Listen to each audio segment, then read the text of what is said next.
moderator. Izin memperkenalkan diri, nama saya Estedelita dengan NPM 22133208 sebagai presentator. Saya Rita Cecilia Francisca dengan NPM 2213032011 sebagai presentator. Saya Nuraini Triana dengan NPM 2213032011. Saya Megosari dengan NPM 2213032011. Saya Muhammad Fitri NPM 2213032011. Hari ini kami akan mempresentasikan makalah kami yang berjudul Bangsa dan Negara. Untuk materi pertama bisa dijelaskan oleh materi pertama. Baik, saya akan menjelaskan materi tentang pengertian bangsa. Bangsa adalah sebuah kelompok orang. Pengertian bangsa. Bangsa adalah sekelompok orang yang memiliki adat istiadat, asal-usul, bahasa, dan sejarah yang sama serta berkepemimpinan sendiri. Bangsa sendiri ialah sebuah kelompok yang terdiri dari sebuah kelompok orang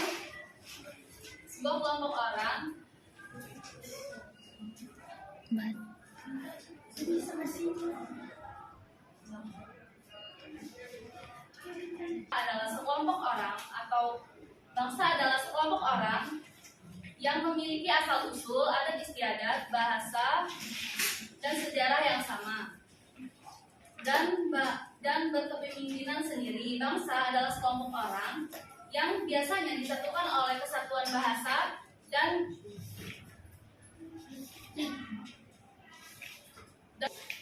wilayah tertentu di bumi. Terima kasih Meta atas penjelasannya. Untuk materi selanjutnya materi kedua. Di sini saya sebagai presentator kedua akan mendefinisikan pengertian negara. Menurut Kamus Besar Bahasa Indonesia, pengertian negara dibagi menjadi dua. Yang pertama, negara adalah suatu organisasi yang memiliki tingkat kekuasaan tertinggi dan ditaati oleh masyarakat. Yang kedua, negara adalah suatu kelompok sosial di bawah organisasi, lembaga, partai politik, dan juga pemerintahan yang berdaulat. Selain itu, pengertian negara juga didefinisikan oleh beberapa ahli, seperti Roger yang menyatakan bahwa pengertian negara adalah alat untuk mengatur persoalan-persoalan bersama masyarakat. Kemudian Max Weber yang mengatakan bahwa negara adalah suatu masyarakat yang memiliki hak monopoli dalam penggunaan kekuasaan fisik secara sah di dalam suatu wilayah. Terima kasih. Terima kasih penjelasannya, Esti. Untuk materi selanjutnya akan dibacakan oleh kita sendiri. Selanjutnya adalah unsur-unsur terbentuknya negara. Jadi unsur-unsur terbentuknya negara itu terbagi menjadi 4. Yang pertama, wilayah. Yang kedua, rakyat. Yang ketiga, pemerintah yang berdaulat. Dan yang keempat adalah pengakuan dari negara lain. Untuk wilayah itu terbagi menjadi 2. Yang pertama, wilayah daratan dan lautan. Rakyat adalah kumpulan manusia yang hidup bersama dalam suatu masyarakat penghuni suatu negara. Meskipun mereka ini mungkin berasal dari keturunan dan memiliki kepercayaan yang berbeda. Yang ketiga adalah pemerintahan yang berdaulat. Dalam arti luas, pemerintah adalah gabungan dari semua badan kenegaraan, yaitu eksekutif, legislatif, dan yudikatif yang berkuasa pemerintah di wilayah suatu negara. Dan yang keempat adalah pengakuan dari negara lain. Pengakuan oleh negara lain didasarkan pada hukum internasional. Pengakuan itu bersifat deklaratif atau evidenter, bukan konstitusi. Baik. Terima kasih penjelasannya. Kita untuk materi selanjutnya akan dibacakan oleh Fitri. Baik, selanjutnya yaitu bentuk negara Indonesia. Negara Indonesia merupakan bentuk negara kesatuan. Negara kesatuan yaitu bentuk negara yang sederhana tetapi menghasilkan negara yang berdaulat baik dalam atau luar. Terdapat beberapa ciri-ciri negara kesatuan, yaitu terdapat pemerintah pusat yang memiliki kedaulatan baik ke dalam atau keluar. Yang kedua yaitu terdapat suatu undang-undang dasar yang berlaku di seluruh wilayah negara. Dan yang ketiga yaitu terdapat satu kepala daerah kepemerintahan. Dan yang terakhir yaitu terdapat suatu badan rakyat pemerintah. Negara kesatuan adalah sudah dianut oleh Indonesia sejak proklamasi kemerdekaan Indonesia tanggal 17 Agustus 1945.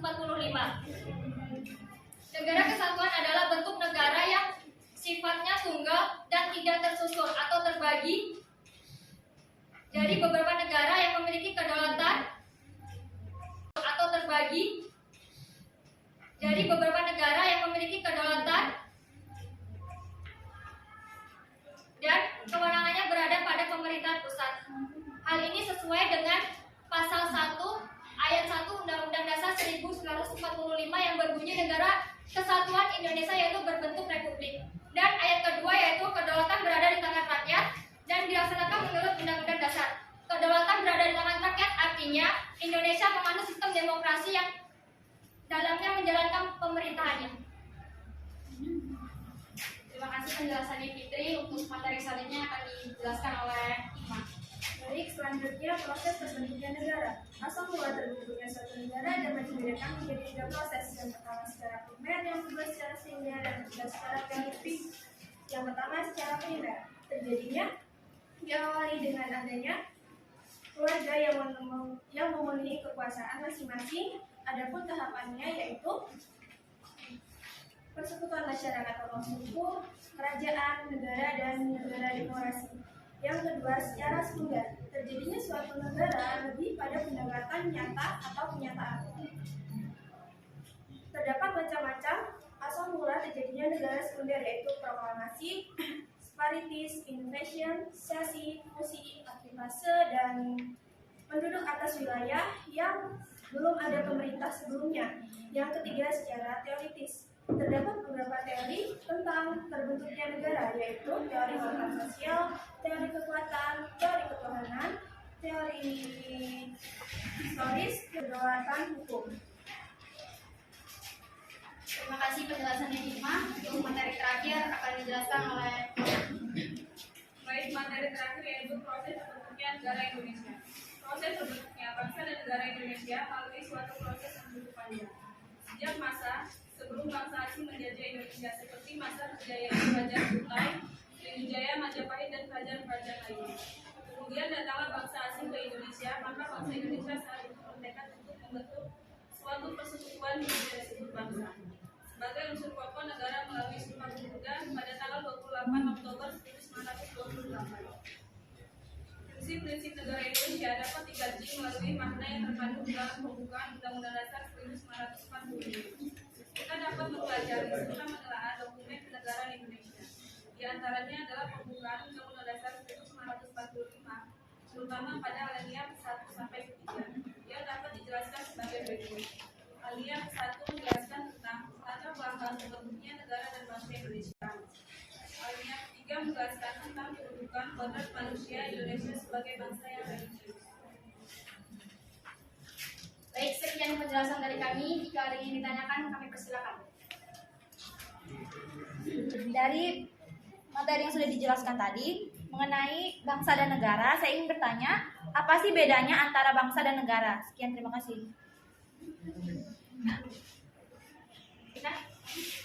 Baik, sebelumnya izin memperkenalkan diri, saya Aisyah Suciningrup, NPM 2213132024. Seperti yang sudah dijelaskan oleh rekan Nur tadi, bahwasannya kedaulatan berada di tangan rakyat, itu kan tinggi. Terus sambutannya dengan yang sudah dijelaskan tadi itu, mengapa bisa hakikat negara itu bersifat memaksa dalam materi ini. Terima kasih. Baik, sebelumnya izin memperkenalkan diri, saya Feni Sundari dengan NPM 2213132032. Izin bertanya, menjelaskan maksud dari konsep dasar wilayah kelautan. Terima kasih. Isi waktu untuk menjawabnya.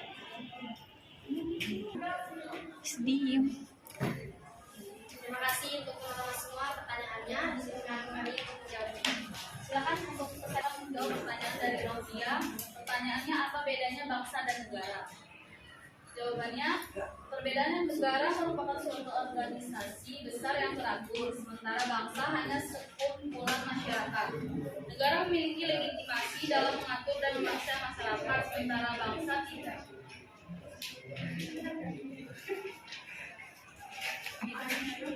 Gimana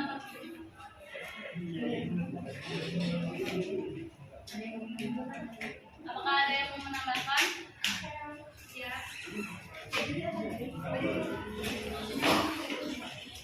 Jadi bisa menambahkan jawaban dari mereka tadi. Tadi mereka bilang bangsa adalah sekumpulan masyarakat, kan? Nah, di sini saya mau menambahkan bahwa tercakup kumpulan masyarakat yang membentuk negara disebut sebuah bangsa. Dan dapat disimpulkan bahwa pada dasarnya bangsa adalah rakyat yang telah mempunyai kesatuan tekad untuk membangun masa depan bersama. Terima kasih. Kita bahas lagi. Jika tidak ada, kita akan selanjutnya untuk menjawab pertanyaan yang kedua. Akan dijawab oleh Nuraini. Baik, tadi pertanyaan dari saudari Cia yaitu salah satu unsur terbentuknya negara adalah lautan. Apa? Baik, tadi pertanyaan dari saudari Cia yaitu salah satu unsur terbentuknya negara adalah lautan. Apa yang maksud dari konsep dasar wilayah lautan?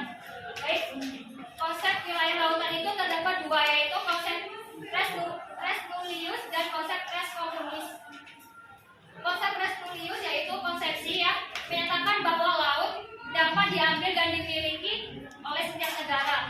Dan konsep res komunis yaitu konsepsi yang beranggapan bahwa laut adalah milik masyarakat dunia, tidak dapat diambil atau dimiliki oleh setiap negara. Cukup? Ada tanggapan lagi nggak? Apakah dari kalian ada yang ingin menambahkan atau menyanggah jawaban dari presentator kami? Silakan. Yang ingin ditambahkan atau disanggah, untuk selanjutnya kami akan menjawab pertanyaan terakhir dari saudara Aisyah yang menjawab oleh Baik, di sini saya akan menjawab pertanyaan dari saudari Aisyah yang mengapa hakikat negara bersifat memaksa.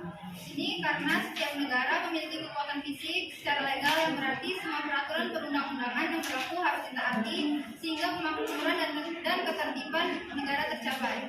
Apakah saudari Aisyah sudah jelas? Memberikan contoh undang-undang yang memaksa.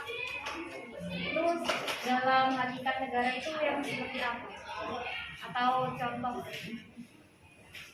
bisa dibacakan? Baik, saya akan menjawab pertanyaan dari saudari Aisyah. Pertanyaannya, contoh undang-undang yang bersifat memaksa ya. Contohnya yaitu terdapat pasal 22 UUD 1945 yang terdiri atas 3 ayat. Ayat pertama yaitu dalam hal kegentingan yang memaksa, Presiden berhak menetapkan peraturan pemerintah sebagai pengganti undang-undang. Ayat kedua yaitu peraturan pemerintah harus mendapat persetujuan DPR, dan ayat ketiga yaitu jika tidak mendapat persetujuan DPR maka peraturan pemerintah itu harus dicabut. Jadi menurut kalian apakah dari pasal 22 yang disampaikan tadi sudah terlaksana di negara kita? Yes. Pusing nih Pak. Yang sudah itu seperti apa dan yang belum itu yang seperti apa? Yes.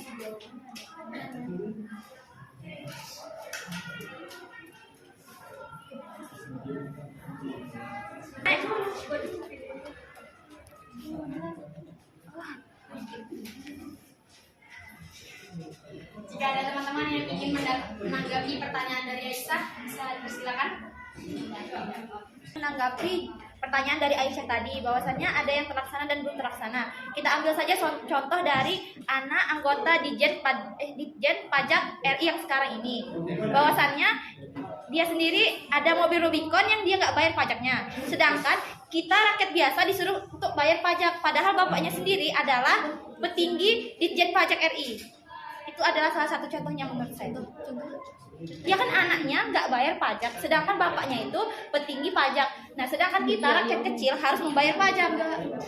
pertanyaannya itu dari pasal itu yang sudah terlaksana apa dan yang belum terlaksana apa? Ya itu yang terlaksana kan kita sebagai Dan itu dari pasal berapa? pasal yang disebutin tadi 22 ayat. Ayat berapa? 22 ayat 22 apa tadi? 22 ayat 1. Ayat 1 dan 2 dan 1. Ada 3 Di antara Iya, tapi kan pasal 22 ayat 1, 2, 3 itu dalam hal kepentingan yang memaksa presiden berhak menetapkan peraturan pemerintahan sebagai pengganti undang-undang. Yang kedua yaitu peraturan pemerintah itu harus mendapat persetujuan Dewan Perwakilan Rakyat. Yang ketiga, jika tidak mendapat persetujuan. Nah, pasal 1, 2, 3 ini menurut saya kurang cocok untuk disampaikan dari masalah yang aku jelaskan tadi. Terus tadi rekan Nur Hayanti kan pasal 1, 2, 3 ini sudah terlaksana apa belum? Beliau itu menjawab ada yang sudah, ada yang belum. Nah, dari pasal 1, 2, 3 ini yang sudah terlaksana itu yang mana dan yang belum yang mana? Terima kasih. Izin menambahkan lagi, dari yang sudah saya jelaskan tadi, ternyata itu masuk ke dalam pasal 23A yang berbunyi pajak dan pungutan lain bersifat memaksa dan keperluan negara diatur oleh undang-undang. Jadi bukan yang dijelaskan Nuraini tadi. Dia masuknya ke pasal 23A. Sekian, terima kasih. Jadi saya izin menambahkan pertanyaan dari Aisyah. Jadi yang belum terlaksana itu pasal 22 ayat 1 dan yang sudah terlaksana itu pasal 22 ayat 2 dan 3. Contohnya adalah Omnibus Law. Terima kasih. Menambahkan dari Dan keperluan negara diatur oleh undang-undang. Jadi bukan yang dijelaskan Nuraini tadi. Dia masuknya ke pasal 23A. Sekian, terima kasih. Jadi saya izin menambahkan pertanyaan dari Aisyah. Jadi yang belum terlaksana itu pasal 22 ayat 1 dan yang sudah terlaksana itu pasal 22 ayat 2 dan 3. Contohnya adalah Omnibus Law. Terima kasih. menambahkan dari saudari Rifka, menurut saya pasal 1 itu sudah terlaksana. Soalnya peraturan pemerintah sebagai pengganti undang-undang itu menurut saya sudah terlaksana sih. Ya. Yang kedua itu peraturan pemerintah itu harus mendapatkan persetujuan dengan peraturan rakyat. Iya benar, itu sudah terlaksana. Dan yang ketiga yaitu jika tidak mendapat persetujuan maka peraturan pemerintah itu harus dicabut.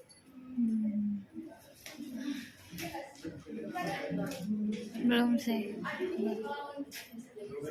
Itu kalau menurut saya itu belum pasal 3. Udah. Bagaimana saudari Aisyah? Jadi bisa disimpulkan tadi kalau dari sudut pandang yang berbeda bahwasanya jawabannya juga berbeda.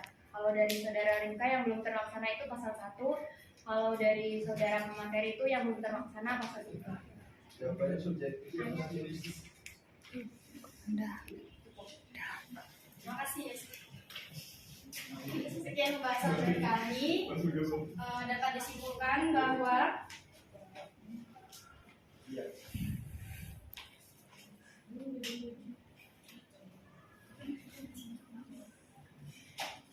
konsep bangsa memiliki dua pengertian, yaitu bangsa dalam pengertian sosiologis antropologis dan bangsa dalam pengertian politis.